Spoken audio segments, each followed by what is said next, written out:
नमस्कार दोस्तों, मैं राहुल उपाध्याय आपका अपने YouTube चैनल पे स्वागत करता हूँ। मूल विधि की आज सेकंड क्लास है। ठीक है, कल हमने कुछ बेसिक बातें जानी थी मूल विधि से, जो मेन धाराएं हैं उनके बारे में बात की थी, और आईपीसी में कितने चैप्टर होते हैं, कितनी धाराएं होते हैं, उनके बारे में डिस्कस किया था हमने। आज जो है स्टार्टिंग हम मान सकते हैं आज से। ठीक है, तो सबसे पहले देखो आईपीसी मैंने आपको बताया है, इसको बोलते हैं इंडियन पेनल कोड, भारतीय दंड संहिता, भारतीय दंड संहिता। और ये 1860 में हमारी आईपीसी को किसने लिखा बताओ? मेकाले ने। अब मेकाले के साथ में 4 सदस्य और थे, इनको हेड बनाया था, है ना, एक समिति बनाई। इसके बाद में जो इसने भारत में लागू हुई है 1 जनवरी 1862, ये आपको ध्यान रखना है, ये डेट आपको ध्यान रखनी है, 1 जनवरी 1862। इसमें टोटल जो धाराएं हैं, टोटल जो सेक्शन है वो कितने हैं? 511। और चैप्टर कितने हैं? चैप्टर हैं 23, यानी कि धारा 511 और अध्याय 23 है। जिस तरीके से बताया था आपको, संविधान में बांट के पढ़ते ना भाग, और भाग में होती है धाराएं, इसी तरीके से इसके भाग में यानी कि जो इसका अध्याय है उसमें क्या होंगी? धारा होंगी। ठीक है, बात समझ में आ रही है? हम जो है आईपीसी के बारे में मैंने आपको बताया था भाई, हम मेन धारा पढ़ेंगे जो हमारे एग्जाम के लिए इंपॉर्टेंट है, नहीं तो 511 तो बहुत ज्यादा हो जाती है। ठीक है, फिर उसके बाद में हम ऑब्जेक्टिव टाइप के क्वेश्चन लगाएंगे, देखेंगे कि मतलब किस तरीके से क्वेश्चन हमारे आएंगे और कैसे कैसे हमारे सही होंगे क्वेश्चनों को। ठीक है, अब देखो, अब सबसे पहले आईपीसी में देखो क्या चीज होती है। आईपीसी ये धारा इसमें 511 है। अब ये बताता है देखो अपराध को, अपराध भाई धारा कब लगेगी? जब कोई हम अपराध करेंगे, तो अपराध तो पता होना चाहिए कि भाई अपराध होता कैसे है, तब धारा लगेगी। ठीक है, तो मैं अपराध की परिभाषा लिखवाऊंगा अब तुम्हें कि अपराध कहते किसे हैं। तो हेडिंग डालेंगे अपराध।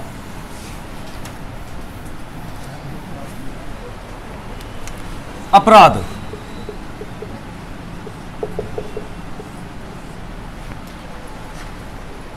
लिखो, जो आईपीसी के विरुद्ध, जो आईपीसी के विरुद्ध कार्य किया जाएगा, कार्य किया जाएगा, वो अपराध है, वो अपराध है। भाई सही बात है, आईपीसी बनाई किस लिए है? ताकि जो है कोई अपराध ना करे। ठीक है, और जो आईपीसी के विरुद्ध कार्य करेगा वो क्या माना जाएगा? अपराध माना जाएगा। ठीक है, देखो भाई अलग अलग देश में, अलग अलग देश में अपराध की अलग परिभाषा है, अलग परिभाषा है, अलग परिभाषा है। क्योंकि देश के हर एक व्यक्ति की अपनी अपनी विचारधाराएं होती हैं, क्योंकि देश के हर एक व्यक्ति की अपनी अपनी विचारधाराएं होती हैं।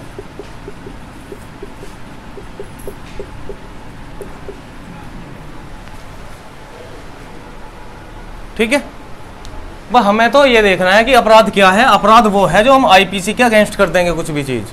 ठीक है, आईपीसी के विरुद्ध कोई कार्य किया जाएगा, हमने मान लिया वो अपराध है। जो अलग अलग देश हैं, जैसे भाई आयरलैंड लिखी तो मेकाले नहीं है, बांग्लादेश इनकी, और इन सभी देशों में अपराध की अलग अलग परिभाषा मानी है, क्योंकि देश के हर एक व्यक्ति की अपनी अपनी विचारधारा है, वो किसको अपराध मान रहा है किसको नहीं। ठीक है, तो ये चीज है अपराध की एक हमने, वैसे जो है अगर मैं बात करूं अपराध की परिभाषा, इसकी जो निश्चित परिभाषा है वो नहीं दी गई है। ठीक है, इसकी निश्चित परिभाषा नहीं दी गई है, बस हमने ये माना है कि आईपीसी के विरुद्ध जो भी कार्य होगा वो क्या माना जाएगा? अपराध। ठीक है, अब कुछ अपराध के देखो भाई, अपराध करने के लिए कुछ तत्व तो होने चाहिए, है ना, अपराध करने के तत्व। अब लिखेंगे अपराध करने के तत्व, अपराध करने के तत्व, एलिमेंट ऑफ क्राइम, अपराध के तत्व, सबसे पहली बात देखो, ये होते हैं 4 तत्व। अपराध होने के लिए 4 चीजें बहुत जरूरी हैं, ठीक है। अपराध करने के लिए ये 4 एलिमेंट्स बहुत जरूरी हैं। सबसे पहले तो वो मानव हो, मानव हो। अब ये मानव से मतलब ये नहीं है कि भाई वो स्त्री भी हो सकती है, पुरुष भी हो सकती है, कोई कंपनी भी हो सकती है, कोई कंपनी भी हो सकती है, कोई संस्थान भी हो सकता है। इसमें मानव से मतलब ये है स्त्री पुरुष कोई भी, ठीक है। ये कभी मैंने मानव लिखा तो आप सिर्फ व्यक्ति सोच लो, समझ रहे हो बात को। कंपनी, संस्थान, स्त्री या पुरुष। और कंपनी या संस्थान देखो चला तो होनर ही रहा है ना अभी, चाहे वो रजिस्टर्ड है, चाहे वो रजिस्टर है,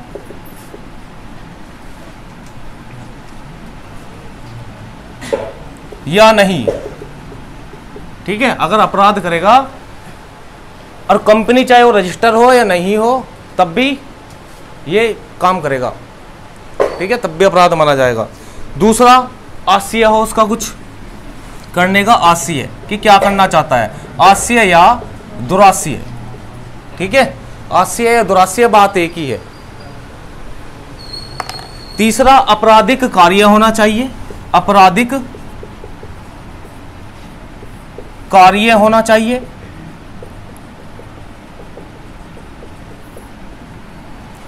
तीसरा है आपराधिक कार्य होना चाहिए।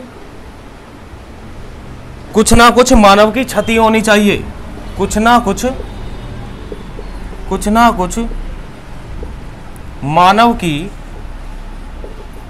क्षति होनी चाहिए, कुछ ना कुछ मानव की क्षति होनी चाहिए। ये 4 एलिमेंट है। तो आपसे पूछ सकता है निम्नलिखित में से अपराध का तत्व कौन सा नहीं है, ठीक है। इसमें से कुछ और भी दे सकता है आपको ऑप्शन में, इस तरीके के क्वेश्चन बनते हैं। तो अपराध के एलिमेंट है मानव होना चाहिए। मानव से मतलब क्या है, अब इसमें सारी चीजें आ जाएंगी, चाहे वो कंपनी हो, कोई व्यक्ति हो, स्त्री पुरुष जो भी हो, ठीक है, जिसने भी क्राइम किया है।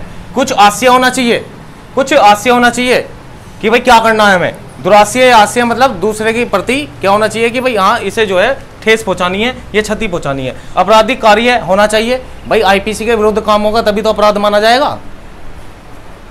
कुछ ना कुछ मानव की क्षति होनी चाहिए, क्षति होगी तभी वो अपराध है। तो ये 4 एलिमेंट है, बहुत इंपॉर्टेंट है। अब इसमें से क्वेश्चन कैसे बन सकता है, निम्नलिखित में से कौन सा अपराध के तत्व नहीं है, इसमें से कोई चौथा ऑप्शन दे देगा अलग, वो उसका आंसर होगा। समझ रहे हो बात को। तो ध्यान रखना, मानव होना चाहिए और उसका कुछ ना कुछ आशय होना जरूरी है। देखो भाई क्षति होती है, देखो अगर मैं बात करूं क्षति, क्षति की बात, क्षति क्या है, क्या समझे आप क्षति से, है कोई नुकसान। बिल्कुल सही बात है, क्षति का मतलब क्या है, नुकसान। शारीरिक हो या मानसिक रूप से हो, शारीरिक या मानसिक, ठीक है, ये है क्षति। क्षति मतलब होता है नुकसान। कर लिया नोट, बताओ जल्दी। जो अपराध की परिभाषा है ना भाई, आईपीसी यानी कि धारा 40 में दे रखी है इसकी परिभाषा अपराध की, ध्यान रख लेना। अपराध की, इसकी अपराध की परिभाषा, अपराध की परिभाषा, अपराध की परिभाषा किसमें है, धारा 40 में, आईपीसी 40 में है।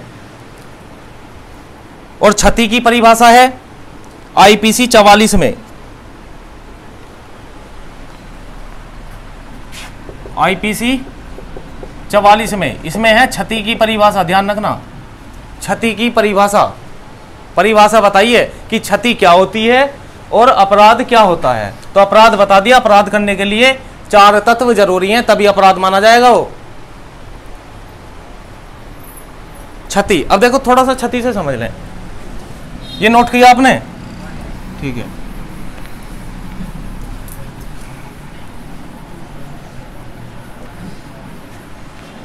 देखो भाई, एक तो होता है अपराध, अपराध यहां बोलेंगे इसे ऑफेंस। एक होता है अपकृत्य, अपकृत्य। अब इसमें जो है देखो क्षति होती है, क्षति मैंने आपको क्या बताया, नुकसान बताया है, ठीक है। तो इसमें अपराध में लिखो जरा, अपराध में वह कृत्य जो दंड का भागीदार है, वह कृत्य जो दंड का भागीदार है, भागीदार है।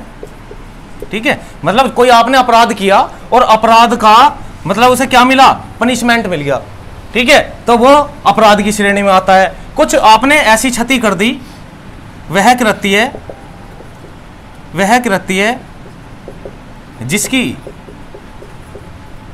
जिसकी क्षतिपूर्ति की जाए, जिसकी क्षतिपूर्ति की जाए।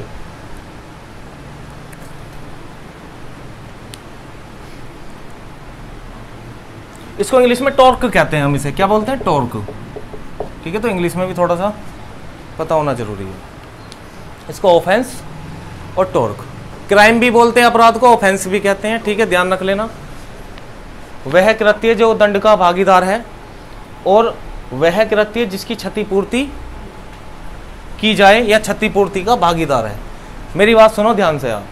कोई अपराध आपने ऐसा कर दिया, कोई संज्ञेय अपराध है जिसमें आपको दंड मिलेगा ही मिलेगा। ठीक है, पनिशमेंट मिलेगा ही मिलेगा। ठीक है, किसी का आपने मर्डर कर दिया है ना, तो उसमें ऐसी सिचुएशन में क्या होगा, ऐसी सिचुएशन में क्या होगा बताओ, सजा दी जाएगी, यानी कि आपको पनिशमेंट मिलेगा उस चीज़ का। उसमें जो है आप ये नहीं कह सकते कि भाई मैं तुझे पैसे दे रहा हूँ। ठीक है, अगर उसमें जो है एफआईआर लिखी गई तो आपको सजा काटनी पड़ेगी। इसमें क्या है, अपकृत्य में देखो ऐसा कोई कृत्य कर दिया, मान लिया तुम रोड पे जा रहे हो और रोड पे जा रहे हो, जैसे आप मतलब आपकी गाड़ी है और आपने किसी बाइक वाले में टक्कर मार दी। ठीक है, उसकी क्षति होगी। ठीक है, क्षति होगी, उसका चोट फैट लग गई और उसकी बाइक वाइक टूट गई। तुमने क्या कहा, तो कोई बात नहीं, जो तेरी क्षति हुई है उसकी मैं पूर्ति कर देता हूँ, है ना। तो वो क्या करेगा, उसे पैसे दे देगा। वो पैसे दे देगा तो वो किस में आ जाएगा, अपकृत्य में, ना कि अपराध में आएगा। बात समझ में आ रही है। अपराध में तभी आएगा जब कोई संज्ञेय अपराध होगा और उसके एफआईआर लिखी जाएगी। हाँ जी, और अपकृत्य में क्या चीज़ होगी, जब किसी की हम क्षतिपूर्ति करते हो पैसे देकर, लो भाई पैसे देकर रफा दफा करो यार, क्यों पुलिस केस करो आप, है ना, ऐसे बोलते हैं ना, और उसे पैसे दे दिए, उसकी क्षतिपूर्ति कर दी, तो क्षतिपूर्ति वो अपराध नहीं है, वो क्या है, अपकृत्य है। बात क्लियर हुई। चलो अब नेक्स्ट लिखो।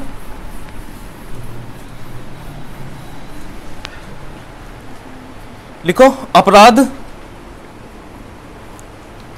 की स्टेज क्या होनी चाहिए। नेक्स्ट है स्टेज ऑफ क्राइम। अपराध की स्टेज, स्टेज कोई हिंदी में क्या बोलते हैं भाई, स्थिति। हाँ, अपराध की स्थिति लिखो। सबसे पहला तो आस्य होना चाहिए, वो तो एलिमेंट्स थे, यहां पर स्थिति है, अपराध की स्थिति क्या होगी, तो सबसे पहले लिखेंगे आस्य, आस्य या दुरास्य, आस्य या दुरास्य। तैयारी दूसरे नंबर पे लिखेंगे, तैयारी, जो हम अपराध करने जा रहे हैं उसकी क्या होनी चाहिए, तैयारी। प्रयास तीसरा, प्रयास। फिर लिखेंगे कार्य या कृत्यपूर्ण। कार्य कोई मैंने क्या बताया था, कृत्य, कार्य या कृत्य लिखेंगे आप, कृत्य, कृत्य।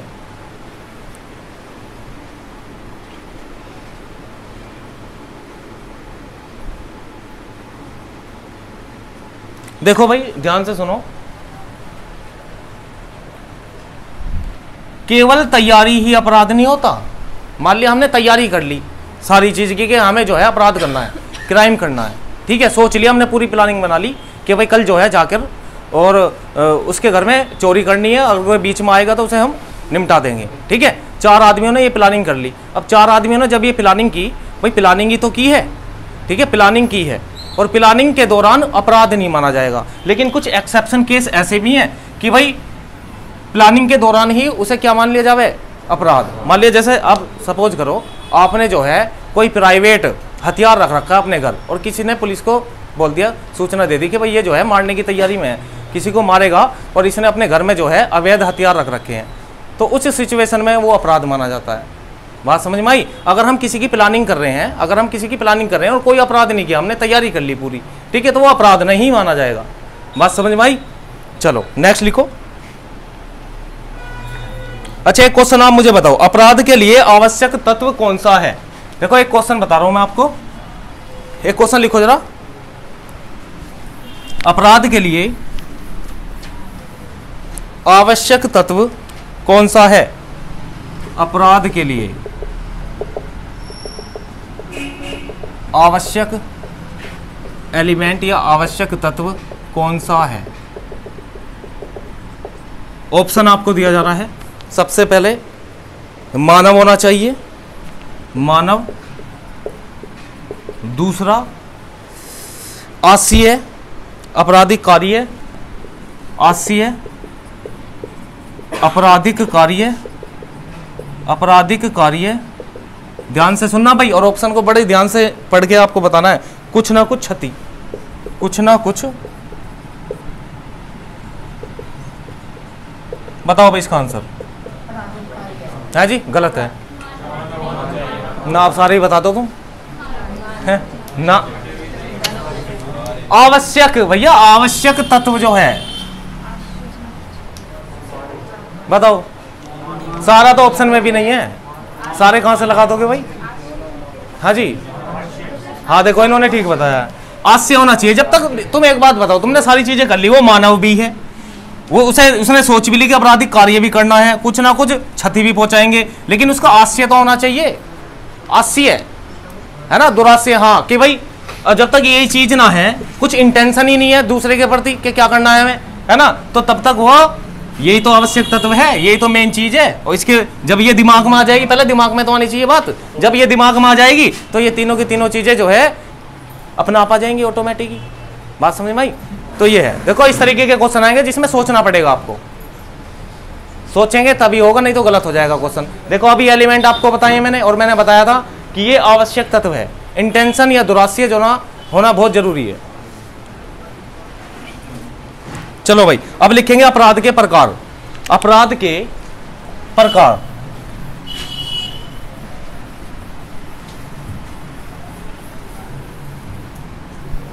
अपराध के प्रकार, टाइप ऑफ क्राइम।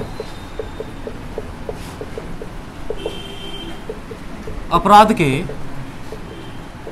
प्रकार।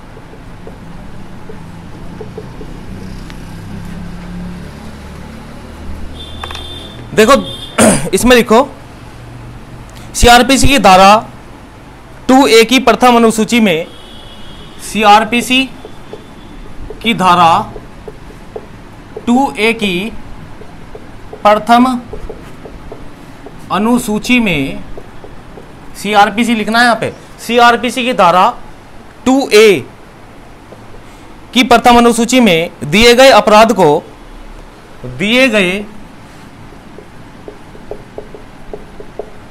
अपराध को, दिए गए अपराध को जमानतीय अपराध माना जाता है। जमानतीय अपराध माना जाता है। जमानतीय अपराध माना जाता है। इसमें बेल का अधिकार होता है। इसमें बेल लेने का अधिकार होता है। इसमें बेल लेने का अधिकार होता है। जमानतीय अपराध में 3 साल तक का, जमानतीय अपराध में 3 साल तक का पनिशमेंट, 3 साल तक का पनिशमेंट मिलता है या होता है, या इससे कम की सजा भी हो सकती है। वो डिपेंड करेगा क्राइम पर कि किस तरीके का क्राइम है, या इससे कम, लेकिन अधिकतम है मैक्सिमम 3 साल। जो जमानती अपराध है उसमें मैक्सिमम सजा कितनी है? 3 इयर्स है। ठीक है, अपराध के प्रकार पढ़ रहे हैं। ये हमने जो पढ़ा है, ये पढ़ा है जमानती अपराध। कौन सा अपराध है पहले नंबर पे? जमानती अपराध। ये अपराध भी 2 तरह के होते हैं।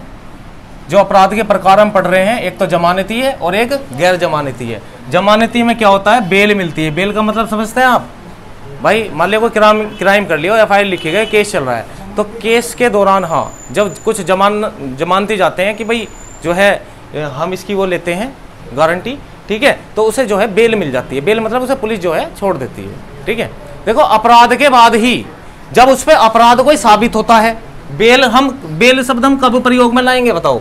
बेल शब्द जब लाएंगे जब उसका केस कोर्ट में चल रहा हो और जब वो पुलिस के द्वारा या जज के द्वारा, न्यायालय के द्वारा बरी किया जाए, ठीक है, उसे बोलते हैं हम बेल, ठीक है। जब जो जमानती होते हैं, जमानती उसे छुड़वाते हैं, कुछ जमानती चाहिए होते हैं उसमें, ठीक है। पहले बेल के बारे में लिखो भाई, थोड़ा सा बेल के बारे में पता होना चाहिए, कभी ये सोचो कि बेल क्या है, लिखो यह अभियुक्त का अधिकार है, यह अभियुक्त का अधिकार है,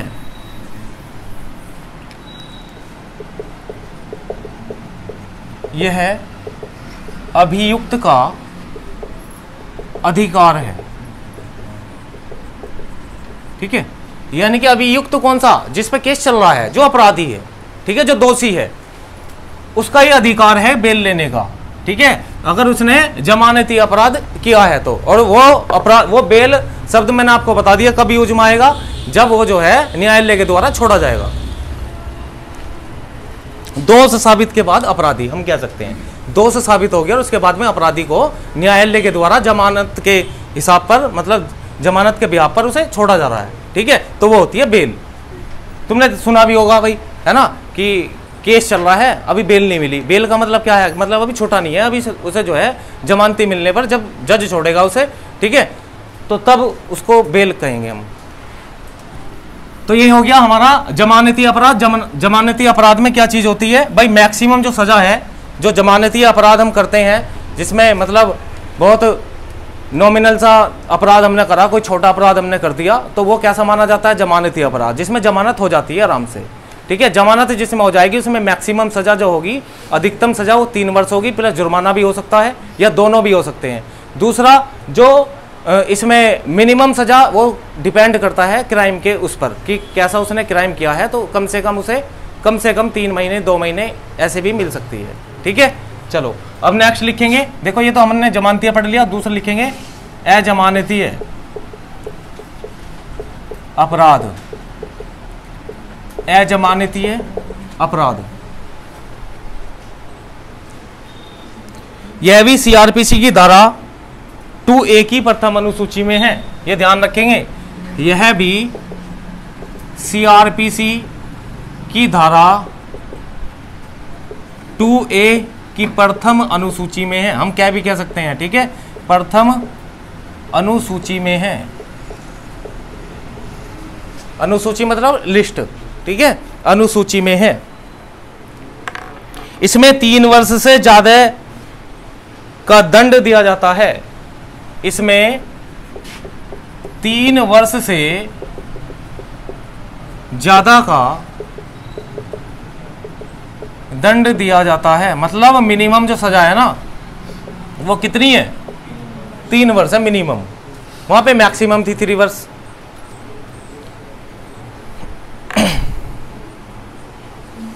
इसमें बेल का अधिकार नहीं होता, इसमें बेल का अधिकार नहीं होता, इसमें बेल का अधिकार नहीं होता। ये डिपेंड करता है, यह निर्भर करता है मजिस्ट्रेट के ऊपर।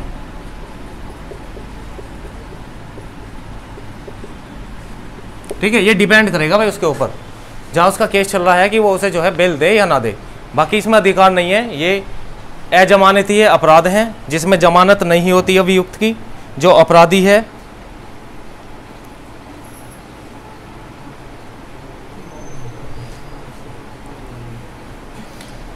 नोट किया आपने? भाई बात सुनो आप, ये जो अपराध हैं, अपराध के हमने टाइप पढ़े हैं, जमानती अपराध और अजमानती अपराध। जमानती अपराध और अजमानती अपराध। देखो अपराध ये है तो अपराधी, 2 तरह के अपराध होते हैं। कितने तरह के अपराध होते हैं? 2 तरह के। एक तो अपराध वो होता है जिसे हम संज्ञेय अपराध कहते हैं। संज्ञेय अपराध वो होगा, मतलब कॉन्जिबल ऑफेंस, इंग्लिश में इसको क्या बोलते हैं संज्ञेय अपराध को? कॉन्जिबल ऑफेंस। तो उसमें जो है जमानत नहीं होती। उसमें क्या नहीं होती? जमानत नहीं होती। मान लो कि संज्ञा अपराध कर दिया, किसी की हत्या कर दी है ना, कोई और ज्यादा संज्ञा अपराध कर दिया हमने, ऐसी सिचुएशन में उसकी क्या होती है? उसे जमानत नहीं की जा सकती, उसको हम अजमानती अपराध कहेंगे। एक होता है नॉन कॉन्जेबल ऑफेंस। नॉन कॉन्जेबल ऑफेंस वो होता है जिसमें जमानत की जा सकती है, ठीक है। तो अभी इसमें थोड़ा सा इसमें अंतर समझते हैं। अब हम 2 कॉलम बना लो, आप एक काम करो 2 कॉलम बनाओ।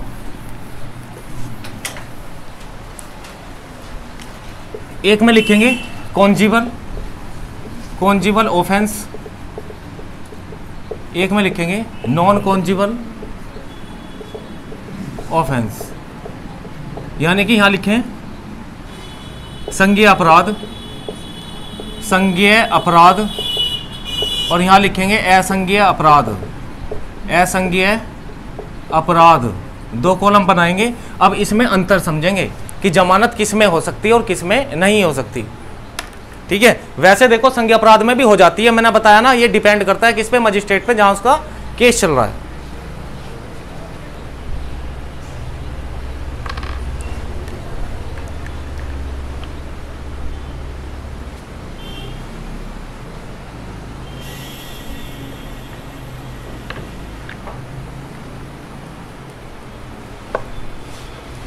सबसे पहले हम यहाँ पे सजा की बात करेंगे। मान लिया किसी ने संज्ञेय अपराध कर दिया, अभी बताया मैंने, जो गैर जमानती है उसमें मिनिमम जो सजा है, मिनिमम कितनी हो सकती है बताओ?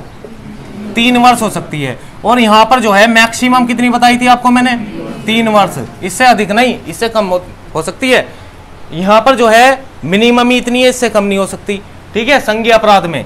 अब देखो, अगर किसी ने संज्ञेय अपराध किया है तो वो बिना वारंट के गिरफ्तारी उसकी की जा सकती है, बिना वारंट के गिरफ्तारी की जा सकती है।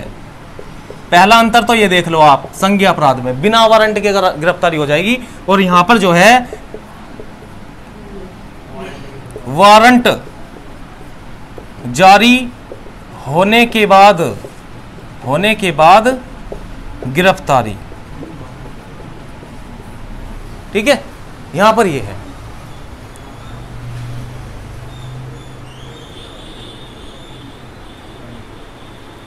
अपराध इसमें गंभीर प्रकृति के होते हैं, अपराध इसमें गंभीर प्रकृति के होते हैं। मैंने आपको बताया अभी, जिसमें तुरंत जो है अरेस्ट करना जरूरी है।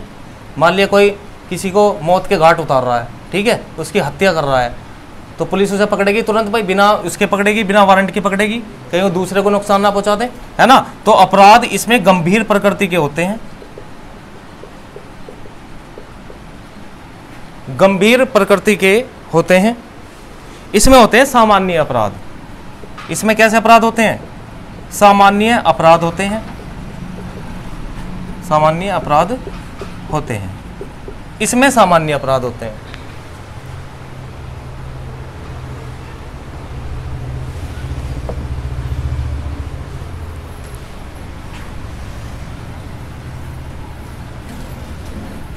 लिखो, इसमें जांच, तीसरा अंतर है, इसमें जांच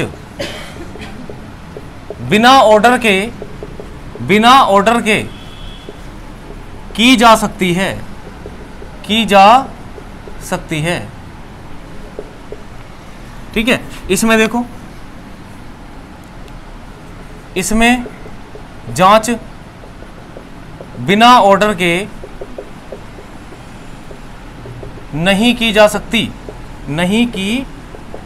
सकती, इसमें जो जांच होगी वो बिना ऑर्डर के नहीं होगी।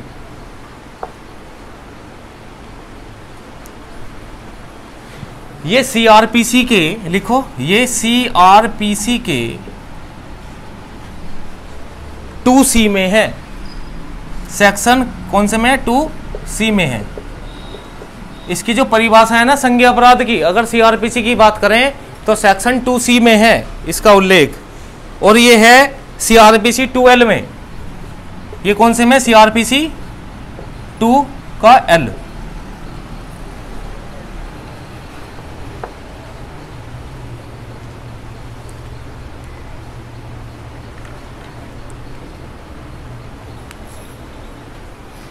नोट कर लिया भाई? बताओ। अब समझो आप भाई, मैंने इसमें बताया कि इसमें जांच जो होगी ना बिना ऑर्डर की होगी, बिना वारंट के गिरफ्तारी होगी। लेकिन इसमें अपराध कैसे होंगे? अपराध है गंभीर प्रकृति के, बताया ना, गंभीर प्रकृति है भाई, मर्डर कर दिया ये गंभीर प्रकृति है, ठीक है। और कुछ है, बहुत सारे क्राइम आते हैं जो संज्ञेय अपराध में आते हैं, ठीक है। तो ऐसे में बिना जांच के बिना ऑर्डर के क्या हो जाएगी? जांच हो जाएगी और उसे तुरंत बिना वारंट के गिरफ्तारी उसकी हो सकती है। दूसरी बात, इसमें जांच बिना ऑर्डर के नहीं की जा सकती। भाई देखो एक एग्जांपल देता हूं मैं, जैसे अक्षय है, इसके अक्षय के पैसे निकले थे, कितने रुपए निकले भाई एटीएम से?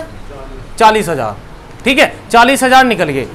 अब देखो, अब किसी ने इसके साथ में क्राइम ही तो किया है भाई, एटीएम से निकल गए, एटीएम से पैसे निकले तो वो संज्ञेय अपराध नहीं है, तुरंत पुलिस जो है उसकी गिरफ्तारी नहीं कर सकती। ये कैसे अपराध में आया? यह है नॉन कॉन्जिबल में, ठीक है, यह है असंज्ञेय अपराध में। अब ये जाएगा, अगर ये पुलिस के पास में जाएगा तो इसकी एफआईआर नहीं लिखी जाएगी, ये कहेंगे भाई जो है लिखवा के ले आओ वहां कोर्ट से और उसके बाद में लिख लेंगे, ठीक है। अब इसमें जो है जांच भी जब की जाएगी जब ऊपर से ऑर्डर के आदेश होंगे, बात समझ में आई? तो ये सामान्य अपराध है। जो संज्ञेय अपराध है उसमें तो तुरंत पुलिस करती है खुद ही। चलो कर लिया नोट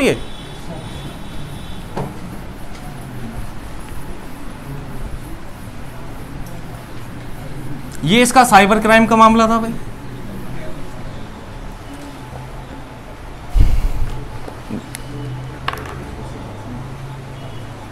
देखो एक होता है समन केस और एक होता है वारंट केस, सुना आपने? समन केस और वारंट केस, ये दो चीजें होती है। समन केस और वारंट केस में अंतर समझेंगे क्या होता है समन केस और वारंट केस में।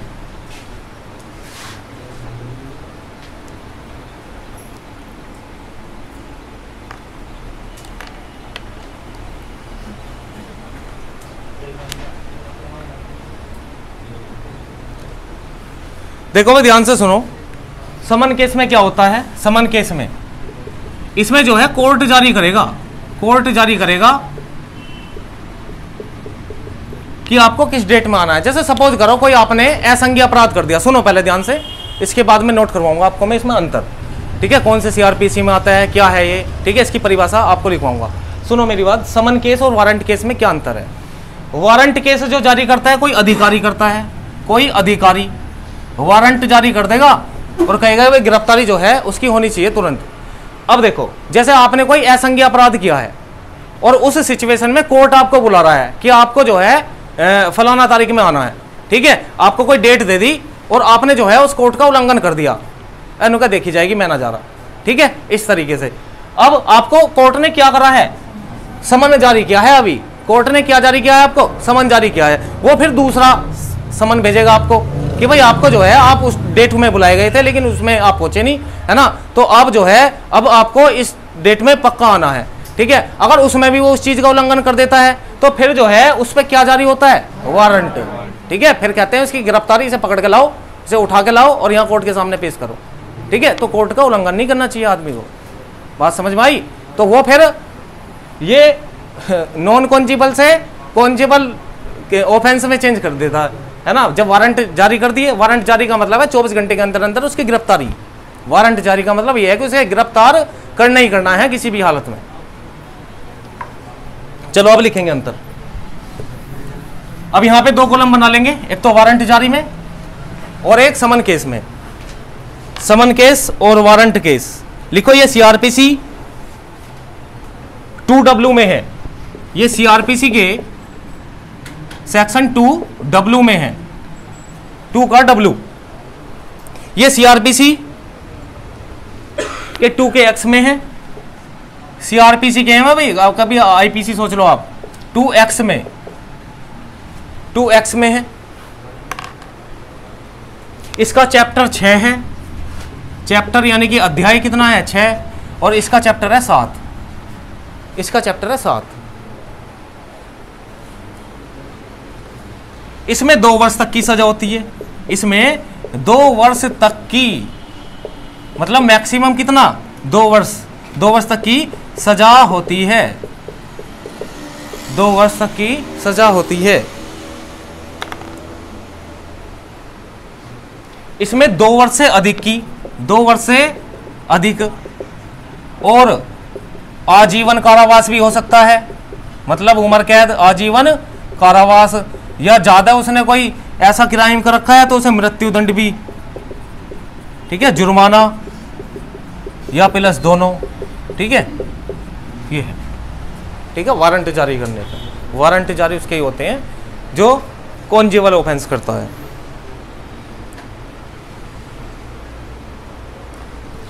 ध्यान रखेंगे, इसे कोर्ट जारी करता है। इसे कौन जारी करता है भाई? इसे कोर्ट जारी करता है, और इसे कोई अधिकारी जारी करता है, अधिकारी जारी करता है, जो पुलिस का कोई अधिकारी है वो जारी करता है वारंट को।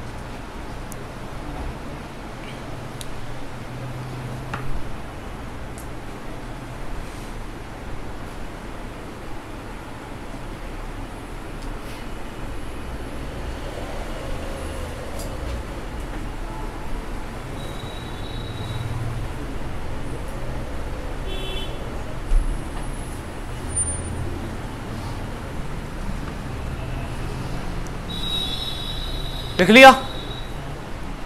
ठीक है। तो भाई हमें समन केस में और वारंट में अंतर पता चल गया कि समन क्या होता है और वारंट क्या होता है, समन कब जारी होता है और वारंट कब जारी होता है, ठीक है। अब आपने ये 3 शब्द और सुने होंगे भाई, 3 शब्द ये सुने होंगे, एक तो जांच, एक अन्वेषण, अन्वेषण,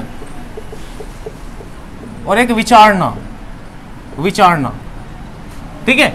ये जांच मतलब इन्वेस्टिगेशन,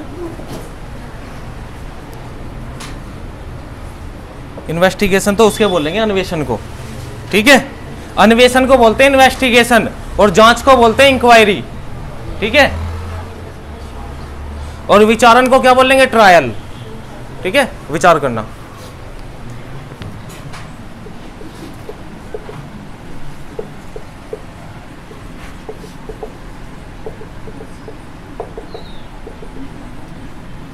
ये है, देखो दोनों में समझो आप। जैसे सपोज करो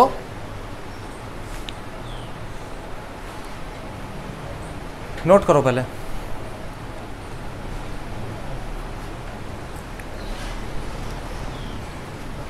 कर लिया नोट भाई? अब सुनो ध्यान से। जैसे कोई कॉलोनी है और किसी कॉलोनी में 2-3 आदमी घुस गए, किसके लिए? चोरी के लिए। चोरी के लिए घुसे और उन्होंने जाकर जो है भैया तोड़फोड़ कर दी और चोरी वोरी कर ली, ठीक है। जब चोरी वोरी कर ली तो चोरी करने के बाद में वे चले गए। उसके बाद में जिसके घर में चोरी हुई थी उसने भैया पुलिस में एफआईआर लिखवाई। एफआईआर लिखवाने के बाद उन्होंने कहा कि जी मेरे जो घर से, मेरे घर में 50 लाख रुपए रखे थे और वे चोर ले गए उठा के। वे क्या ले गए? चोर ले गए उठाकर, ठीक है। अब झूठ बोला उसने, जबकि उसके उसमें घर में इतने पैसे नहीं थे, 10-20 हज़ार रुपये थे, वे चोर लेके गए, ठीक है। और जो चोर पकड़े गए तो उन पे जो है इन्होंने इस तरह का इल्ज़ाम लगाया जी 50 लाख रुपए थे और ले गए और तोड़ फोड़ कर गए और हमारे के साथ में मारपीट कर गए, ठीक है, फैमिली के साथ में मारपीट करी है इन्होंने। अब देखो उसमें क्या चीज़ होती है, जब जाँच होगी, जाँच होगी, जांच में जो पुलिस है वो क्या करती है? जांच में करती है, जांच में ये देखती है कि बात में कितनी सच्चाई है, कितनी सत्यता है, ठीक है, कितनी सच्चाई है, ये इंक्वायरी करेगी। भाई इंक्वायरी करती है ना पुलिस, आई कहीं क्राइम हुआ तो आसपास में आस पड़ोसी से पूछते हैं, हाँ जी तुमने क्या देखा? किसी ने देखा भी तो पुलिस को नहीं बताता है, डर के मारे कि नहीं जी मैं नहीं था यहाँ, है, ठीक है, नो नाम बताओ, नाम लिख लिया। ये क्या होती है? जांच होती है। इनके पास में कच्ची डायरी होती है, कच्ची डायरी, जिसमें ये इंक्वायरी लिखते हैं। पक्की डायरी में नहीं लिखा जाता। मान लिया तुमसे पुलिस वालों ने पूछा, हाँ जी नाम बताओ, और तुम घबरा गए, यार नाम गलत बता देता हूँ मैं। ये क्या होता है कि मतलब जांच में ये चीज़ दिखाई जाती है कि हमने जो है आस पड़ोस में जाके जांच की है, ठीक है, आस पड़ोस के लोगों से पूछा है, ये रे जी नाम है ना, ये नाम लिख के लाए हैं जिन्होंने हमें जो है बताया, उनका फ़ोन नंबर लिख के लाए हैं, ठीक है। तो अगर कोई अधिकारी देखता है तो उस पर फ़ोन करके उसे बुला सकता है, हाँ जी तुमने बताओ तुमने क्या चीज़ देखी थी ऐसी, ठीक है, जब ये क्राइम हो रहा था तुम कहाँ थे? तो आस पड़ोस से ही तो पूछताछ होती है भाई। कहीं क्राइम हो जाता है आस पड़ोस में, तो पुलिस वाले आके सबसे पहले किससे पूछताछ करेंगे? आस पड़ोस से ही। ठीक है, अब आस पड़ोस वाला क्या बता रहा है उनको, क्या नहीं बता रहा है ना, तो उससे ये अंदाजा लगाते हैं कि भाई कितनी केस में सच्चाई है, झूठ है, सच है। अब मान लिया वो कर तो मजदूरी रहा है, कर वो 10,000 की जॉब रहा है, उसने लगा दिया उस पर कि भाई 50 लाख रुपए उठ गए घर में से, हैं, तो 50 लाख उठ गए, तो आदमी अंदाजा लगाएगा ना, पुलिस भी अंदाजा लगाएगी भाई ये सच है या झूठ है। 50 लाख रुपए, अगर उसके 10-15 हज़ार रुपए सैलरी है और वो 50 लाख रुपए का उस पर केस लगा रहा है, और वो भी घर में रख रखे इतनी मोटी रकम, कहाँ से आई है भाई? फिर उस पर उल्टे जवाब उठेंगे, कहाँ से आई है? हाँ, सैलरी तुम्हारी इतनी है, इतने पैसे कहाँ से आए बताओ? समझ में आ रहे हो? तो ये अन्वेषण में क्या चीज होगी? अन्वेषण का मतलब है सबूत, मतलब साक्ष्य इकट्ठे करना। इसमें क्या होता है? साक्ष्य इकट्ठे करना। ठीक है, अन्वेषण में। और विचारण में, विचारण में वो बात होती है जब केस चलता है, जब केस चलता है तो उसमें जो है कोर्ट सोचता है। विचार का मतलब है सोचना, जांच करता है कि अपराध हुआ भी है या नहीं भी। ठीक है, उसमें जांच होती है कि अपराध हुआ भी है या नहीं, मतलब जो उन्होंने ये चीज लिखवाई है। ठीक है, अब तुमने देखा होगा वो जगह कि कहीं किसी के सिर में तुमने हल्का सा मार दिया है ना, चाहे चोट हल्की सी लगी हो, बहुत सारी पट्टी बंधवा के है ना, बहुत सारी सिर पे लपेट के, और चला जाता है जी मेरी एफआईआर लिखो, रिपोर्ट लिखो, पूरा सिर फोड़ दिया। ठीक है, तो डॉक्टर से भी बोलता है भाई एफआईआर लिखवानी है पूरी सही से खींच के, है ना, बहुत कई पट्टी लपेट दे, हाँ, जिससे केस में दम बन जाए, है ना। तो ये है, बताओ भाई ये बात समझ में आई नहीं आई?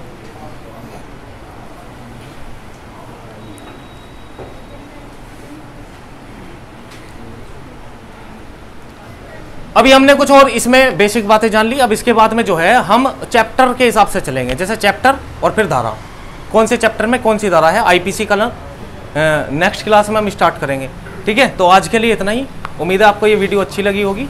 अगर अच्छी लगी है तो इस तरीके की वीडियो हमारे चैनल पे मिलती रहती है, तो प्लीज़ ज़्यादा से ज़्यादा लाइक करें, शेयर करें और सब्सक्राइब करें। धन्यवाद, जय हिंद।